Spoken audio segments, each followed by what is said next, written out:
अस्सलाम वालेकुम नाज़रीन। आप देख रहे हैं द न्यूज़ और मैं आपके साथ मेज़बान बशार शमीर। अभी हमारे साथ मौजूद है भारतीय जनता पार्टी के सीनियर लीडर अल्ताफ़ ठाकुर। उनसे बात करेंगे। अल्ताफ़ साहब, सबसे पहले मैं जानना चाहूँगा असेंबली इलेक्शन के हवाले से किस तरह की तैयारी की जा रही है? देखिए, भारतीय जनता पार्टी पूरी तरह से गेयरअप हो चुकी है असेंबली इलेक्शन के लिए। और आपने देखा है कि अभी जम्मू में भी सीरीज ऑफ मीटिंग्स हुई, नेशनल प्रेसिडेंट साहब भी आई थी और हमारे जो इलेक्शन इंचार्ज है दीक्षा रेड्डी जी, वो भी 2 बार उन्होंने इस महीने में विजिट किया है। और एक जो आउटरीच प्रोग्राम होता है जिसके लिए इलेक्शन की तैयारी जिसको मानी जाती है, हमारे प्रेसिडेंट साहब भी और हमारे जनरल सेक्रेटरी ऑर्गेनाइजेशन या जितने भी हमारे बड़े लीडर्स हैं, सारे इसी प्रोसेस में लगी है कि इलेक्शन जो ड्यू डेट कहा जाए। और सबसे बड़ी बात है कि प्राइम मिनिस्टर साहब एक बार नहीं, 2 बार नहीं, तीसरी बार उन्होंने कश्मीर की सरजमीन SKICC में जब इंटरनेशनल योगा दिवस था तब उन्होंने कहा कि ड्यू डेट पे इलेक्शन भी होगी और स्टेट को भी वापस मिल जाएगा। और हम इस बात पे ही यकीन है हमें कि जो PM साहब ने कहा, जो होम मिनिस्टर साहब ने कहा कि इलेक्शन अपने ड्यू टाइम में, जैसे कि पहले कहा गया है कि जो ये साल है इस साल में इलेक्शन होगी, और हम इस साल इलेक्शन की तैयारी में लगे और हम मानते हैं कि बहुत जल्द इलेक्शन। आपने बात की इलेक्शंस की तैयारी की, तो दूसरी तरफ हम देख रहे हैं जम्मू में लगातार जो है सिक्योरिटी फोर्स पे हमले हो रहे हैं, जवान जो है शहीद हो रहे हैं। उस चीज़ को आप कैसे देखते हैं?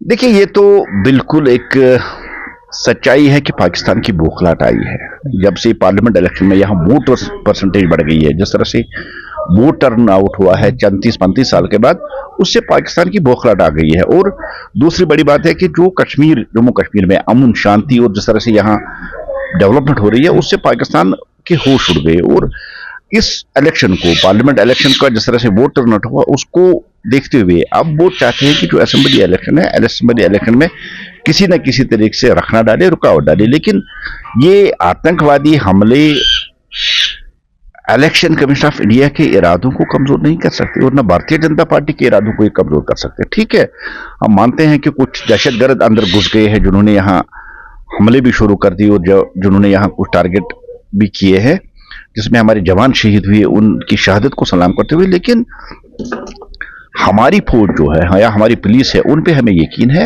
और हमारी फौज और हमारी पुलिस अच्छी तरह से जानती है उनका मुकाबला कैसे किया जाता है। क्योंकि हमारी पुलिस जो है या फौज है, पिछले 34 साल से दहशतगर्दी के खिलाफ कश्मीर में बहुत ज्यादा जो है प्रोफेशनल बन चुकी है। और जिस तरह से ये दहशतगर्दी को अभी पाकिस्तान हवा दे रहा है, जम्मू कश्मीर भेज रहा है, और खासकर जो जम्मू के खते हैं हिंदू डोमिनेटेड एरिया, एक बड़ी साजिश के तहत चाहता है कि हिंदू और मुसलमान के दरमियान गैप पैदा हो।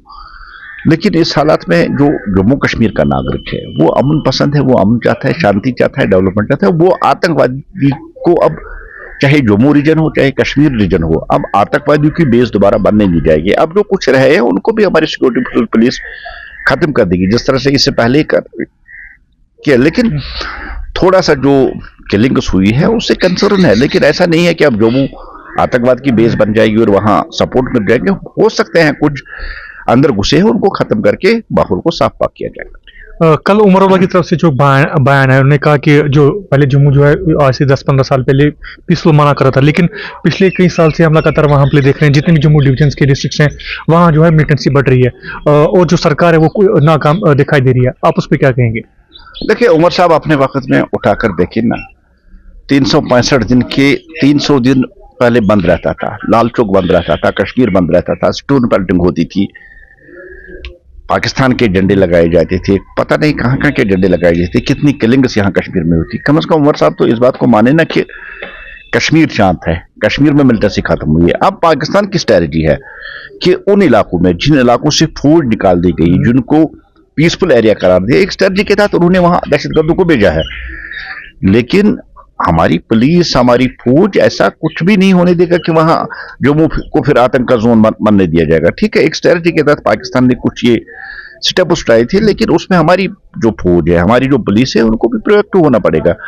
अब वेट और टारगेट वाला मसला नहीं है, अब सर्च एंड फिनिश वाला स्टेप उठा के दहशतगर्दों को खत्म करने पड़ेगा। और इनको एग्रेसिव मूड में दहशतगर्दों का ताकुब करके, दहशतगर्दों का पीछे करके दहशतगर्दी को मिटाना, ये हमारी रवायत रही, हमारी पुलिस की, हमारी सिक्योरिटी फोर्सेस की। और जम्मू, जिसको उमर साहब कह रहे हैं कि अब शायद उनकी नजरिए से अब आतंकवादी का गढ़ बन गया, ऐसा कुछ भी नहीं है। महज जंगलों में कहीं जगह बैठे हैं, अभी पुलिस वहां सर्च ऑपरेशंस भी चल रहे हैं, पुलिस भी उनको, फौज भी उनको ढूंढ रही है, खत्म किया जाएगा उनको। और जम्मू कश्मीर में न तो आतंकवाद को पनपने दिया जाएगा, न ही आतंकवादी एक्टिविटीज की इजाजत दी जाएगी, और न ये इजाजत दी जाएगी कि आतंकवादी हमारे नौजवानों का कत्ल करे, उनको शहीद करे। नंबर एक। नंबर दो, जिस तरह से आज के डेट में जो जम्मू कश्मीर ने आतंकवाद को नकारा है, जम्मू तो बहुत पहले ही नकार चुका, और जम्मू में कभी आतंकवाद की बेस नहीं बन पाई है। जम्मू कश्मीर में आतंकवाद रिवाइव होगा, आतंकवाद फिर यहां पनपेगा, ऐसी कोई भी सूरत नहीं है। एक मजबूत गवर्नमेंट है, उसकी डायरेक्शन पे फौज है, पुलिस है, आर्मी है, वो दहशत और दहशतगर्दों का खात्मा करेगी। मेरा आखिरी सवाल, कुछ दिनों पहले जो है रिऑर्गनाइजेशन एक्ट में अमेंडमेंट्स किए गई थी, उसके बाद पॉलिटिकल पार्टीज ने कहा कि इलेक्शन करने का कोई फायदा नहीं है, यहाँ पे जो सीएम होगा वो टूटलेस होगा, क्योंकि जो कुछ पावर जो है एक्स्ट्रा पावर एलजी को दिए गए हैं।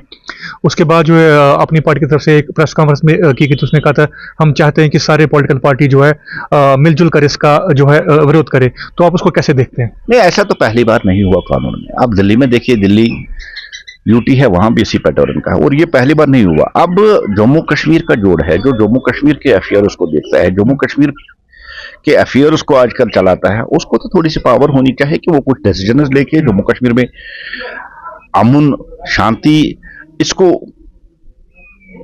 मद्देनजर रखकर कुछ ऐसे फैसले होने चाहिए। और जहां तक अल्ताफ बुखारी साहब या दूसरी पार्टियों का ताल्लुक है कि एक साथ मिलके आइए ना, कौन रोकता है? डेमोक्रेसी है, डेमोक्रेसी में सबका राइट है, आ जाइए, एक साथ मिलके जाइए। लेकिन जहां तक इलेक्शन उसका ताल्लुक है, देखिए अभी इलेक्शन अनाउंस नहीं हुए, इलेक्शन हो जाएंगे, स्टेटहुड वापस आ जाएगा, और नेचुरली जो पावर इस तरफ है वो ट्रांसफर सीएम साहब वो हो जाएंगे। ऐसा कुछ भी नहीं, महज एक इशू बनाने की इसकी कोशिश करी। इलेक्शन होने दो, सीएम बनने दो, ट्रांसफर पावर जो है वो ट्रांसफर हो जाएगी। शुक्रिया सर।